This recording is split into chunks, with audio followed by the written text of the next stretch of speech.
नमस्कार, स्वागत है आपका। आप देख रहे हैं सी न्यूज भारत। मैं हूं आपके साथ इशिता। वक्त हो चला उत्तर प्रदेश बुलेटिन का। इस बुलेटिन में बात होगी ललितपुर की, जहां बिजली की चपेट में आने से 6 भैंसों की मौत हो गई। साथ ही बात होगी मेरठ की, जहां सीएम के आदेश के बाद ड्रोन की दहशत फैलाने वालों पर मुकदमा दर्ज किया गया है। ऐसी तमाम खबरों पर करेंगे विस्तार से बात। श्री महापुराण कथा को लेकर गोंडानगर में श्री पार्थिव पूजन सेवा समिति द्वारा आयोजित पंचवटी श्री सीताराम आश्रम रिसिया शाखा गोंडा के तत्वाधान में 1.25 लाख पार्थिव पूजन, रुद्राभिषेक एवं शिव महापुराण कथा बड़गांव पुलिस चौकी के पास स्थित शारदा मैरिज लॉन में आयोजित अंतिम दिन बुधवार को प्रातः 6 बजे से पार्थिव पूजन, रुद्राभिषेक दूध, गन्ने और कुश मिश्रित जल से हुआ। ये रुद्राभिषेक रोग निवृत्ति के लिए माना जाता है। इसके बाद हवन पूजन सभी भक्तों ने बारी बारी से किया। इसके बाद पूर्णाहुति हुई, फिर आरती हुई, उसके बाद प्रसाद वितरित हुआ। पार्थिव पूजन के समय तमाम भक्तगण मौजूद रहे। मंगलवार को सायंकाल अंतिम दिवस की कथा में श्री रविशंकर जी महाराज गुरु भाई ने 12 ज्योतिर्लिंगों का वर्णन कथा के माध्यम से किया। कथा को सुनकर भक्तों का हृदय मंत्रमुग्ध हो गया। भजन गायिका बंकू सिस्टर्स के सुंदर सुंदर भजनों पर लोग झूमे। कथा स्थल पर उज्जैन से आई महाकाल की विराट झांकी सजी हुई थी। कथा में मुख्य यजमान आरती सोनी संतोष सोनी रहे। कथा के दौरान बीच बीच में भगवान भोलेनाथ के भजनों की अमृत वर्षा हुई। कथा में साज सज्जा और कोरस पर शिवा पंडित और राघव पंडित ग्रुप रहा। कथा समाप्ति पर आरती हुई, इसके बाद प्रसाद वितरण होगा। कथा के दौरान संदीप मल्होत्रा, शिवशंकर सोनी, रवि सोनी, अमित सोनी, संजय रस्तोगी, राजेश कुमार जायसवाल, दीपक मराठा, गोविंदा मारा, देवेंद्र सोनी, आयुष सोनी, दिलीप मिश्रा, माया सोनी, कनकलता सोनी, निहारिका रस्तोगी, वंदना रस्तोगी, आशा रस्तोगी, आंचल सोनी, सोनिया रस्तोगी, सुनीता जायसवाल, साक्षी जायसवाल, मानसी जायसवाल, ममता सोनी, रंजना सोनी सहित तमाम श्रोतागण मौजूद रहे। गोंडा से सी न्यूज संवाददाता राजेश कुमार। ललितपुर की पाली तहसील के बालाबेहट थाना क्षेत्र अंतर्गत मंजरा डारा का मामला। बिजली की चपेट में आने से 6 भैंसों की मौके पर ही मौत हो गई। पशुपालक ने बताया कि गांव के पास पोखर तलैया के पानी में बैठी थी भैंसें। वहीं से निकले 11,000 वोल्टेज की बिजली लाइन के खंभे के सपोर्ट में अचानक करंट फैलने से 6 भैंसों की मौके पर ही दर्दनाक मौत हो गई। लोगों ने बताया कि रोज की तरह भैंसें गांव के तलैया के पास चढ़ने जाती थी। वहीं तलैया में पानी में बैठ जाने से बिजली खंभे की सपोर्ट की वजह से करंट फैलने से मौके पर ही 6 भैंसों की मौत हो गई। अलग अलग 3 किसानों की भैंसें पशुपालक की सूचना पर पहुंची। पशु विभाग की टीम एवं बालाबेहट पुलिस ने मौके का मुआयना कर जांच शुरू कर दी है। वहीं पशुपालक का क्या कुछ कहना है, आइए आपको सुनवाते हैं। क्या है? हमने सब सवेरे भैंस काटी, चल रही थी, एकाएक लाइट आई, करंट लगो, मर गई हैं। कहाँ के निवासी हैं आप? डारा के। किस किस की भैंसें हैं? सुनील की हैं, सुनील तूफान सिंह, पप्पू लाखन सिंह और कल्याण लाखन सिंह। क्या चाहते हैं आप? अब ये चाहते हैं कि हमारी कुछ मिले, हमारी भैंसें मरी हैं, उसका अनुभव होगा। है भैंसें घर से निकली तो तलत जानो लोर गई। करंट आओ, बगल से लाइट निकली, तलत जा लोरी थी।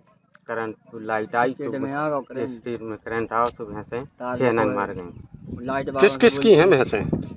2 पप्पू की हैं, लाखन सिंह बल्दिया, एक कल्याण सिंह की, लाखन सिंह बल्दिया, 3 सुनील की, तूफान सिंह बल्दिया।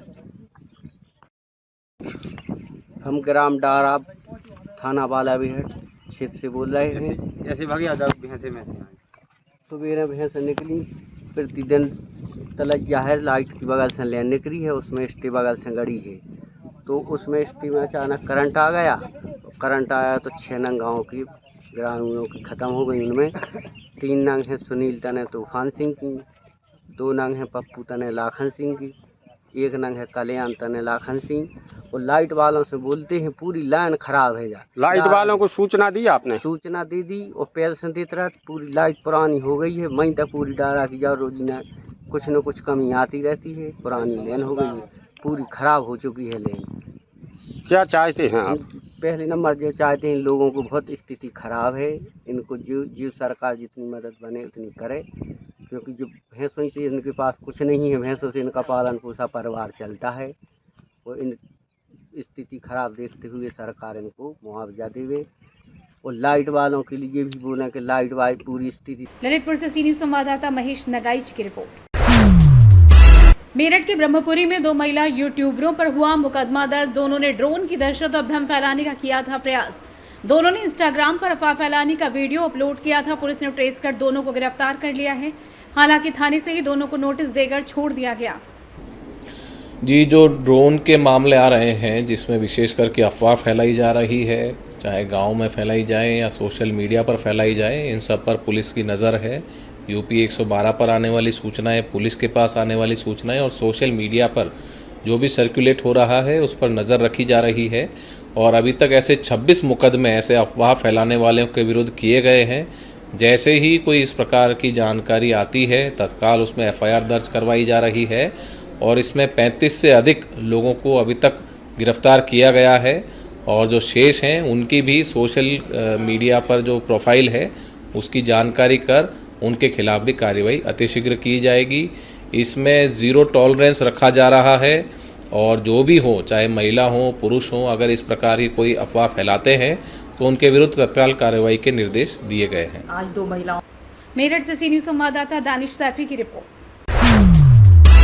मेरठ जिले के ग्रामीण क्षेत्र में लूटपाट की घटनाओं में इजाफा हो गया है। बीती रात अपने बच्चों संग टेम्पो में हस्तिनापुर जा रही महिला के संग टेम्पो चालक ने लूटपाट करते हुए उसे 30 नगद और हाथ के कंगन और पैरों के बिछवे लूट कर फरार हो गया। घायल महिला किसी तरीके से पुलिस को जानकारी दी। पुलिस ने घायल महिला को उपचार के लिए CHC में भर्ती कराया। महिला की रिपोर्ट के आधार पर पुलिस टेम्पो चालक की तलाश में जुटी हुई है। बता दें कि महिला पीलीभीत की थी और अपने बच्चों के साथ हस्तिनापुर जा रही थी। उसने मवाना से एक टेम्पो किराए पर लिया जिसमें वो सवार होकर हस्तिनापुर के लिए रवाना हुई, लेकिन साधन पुलिया के पास टेम्पो चालक ने महिला को हथियार के बल पर 30,000 और हाथ के कंगन और पैरों के बिछुए लूट लिए। महिला ने विरोध किया तो चाकू से उस पर हमला कर उसे धक्का देकर फरार हो गया। महिला ने किसी तरीके से हस्तिनापुर अपनी बहन को फ़ोन कर घटना की जानकारी दी। वहीं आती पुलिस को भी घटना के बारे में बताया। जानकारी मिलते ही थाना मवाना पुलिस मौके पर पहुंची और महिला से चालक की हुलिये के बारे में जानकारी ली। महिला को उपचार के लिए CHC मवाना में भर्ती कराया गया है। जानते हैं SP देहात ब्रजेश मिश्रा का क्या कुछ कहना था। आज देर शाम में थाना क्षेत्र मवाना अंतर्गत सांधन की पुलिया के पास एक महिला जो ऑटो बुक करके हस्तिनापुर क्षेत्र में अपने किसी रिलेशन में जा रही थी, उनके साथ ऑटो ड्राइवर द्वारा, जो इकबाल नाम का व्यक्ति है, थाना क्षेत्र मवाना के ही खेड़ी मनिहार का रहने वाला है, उसके द्वारा उनकी पर्स और उसमें रखे हुए सामान को लूट करने की घटना कारित की गई और उसके बाद फरार हो गया। पुलिस द्वारा उसके ऑटो को कब्जे में लेकर थाने ले आया गया है और इकबाल के परिजनों को हिरासत में लेकर पूछताछ की जा रही है और महिला द्वारा दी गई तहरीर के आधार पर सुसंगत धाराओं में थाना मवाना पे मुकदमा दर्ज किया गया है और आरोपी की गिरफ्तारी के लिए पुलिस की टीमें लगी हुई हैं। जो गृहतर वैधानिक कार्यवाही है वो थाना मवाना के द्वारा की। मेरठ से सी न्यूज संवाददाता मोहिसिन खान की रिपोर्ट। प्रयागराज कमिश्नरेट के additional police commissioner Ajaypal Sharma ने बाढ़ प्रभावित क्षेत्र झूंसी का दौरा कर व्यवस्थाओं का जायजा लिया। उन्होंने मीडिया से बातचीत करते हुए बताया कि प्रशासन के द्वारा सारी तैयारी कर ली गई है। जल स्तर कम हो रहा है, साथ ही जनता की सुरक्षा के लिए पुलिस टीम को भी अलर्ट मोड पर रखा गया है। देखिए, क्योंकि इस समय नदियों में जो जल स्तर बढ़ा होने की वजह से जगह जगह पे जो पानी का स्तर है वो काफ़ी बढ़ा हुआ है, तो बाढ़ जैसे हालात के मद्देनज़र लगातार हमारी जो पुलिस की टीमें हैं ये जागरूकता अभियान और साथ ही साथ रेस्क्यू ऑपरेशन और जो राहत सामग्री है उसके वितरण का जो कार्य है लगातार कर रहे हैं। इसमें कई टीमें हमारी जो जल पुलिस की, PAC की, NDRF की, SDRF की, प्रशासन की लगातार हमारी पेट्रोलिंग कर रही हैं मोटर बोट्स के माध्यम से या जो बोट्स हैं उनके माध्यम से लगातार पेट्रोलिंग हमारी जारी है। लोगों को बार बार अनाउंसमेंट करके पर्सनली मिल कर के ये जागरूक किया जा रहा है, बताया जा रहा है कि वो क्योंकि जल स्तर बढ़ा हुआ है तो ऐसे सिचुएशन में तैराकी वगैरह इस तरह की चीज़ें ना करें जिससे कोई दुर्घटना की स्थिति पैदा हो। इसके साथ ही जो लोग इस तरह के एरियाज़ में फंसे हुए हैं, सिचुएशन में फंसे हैं, उनको रेस्क्यू करके सेफ पहुँचाया जा रहा है और साथ ही साथ जो राहत सामग्री है वो भी वितरित की जा रही है। प्रयागराज से सी न्यूज संवाददाता रणविजय की रिपोर्ट। बुलेटिन में फिलहाल इतना ही। देश और दुनिया की तमाम बड़ी जानकारियों के लिए देखते रहिए सी न्यूज भारत।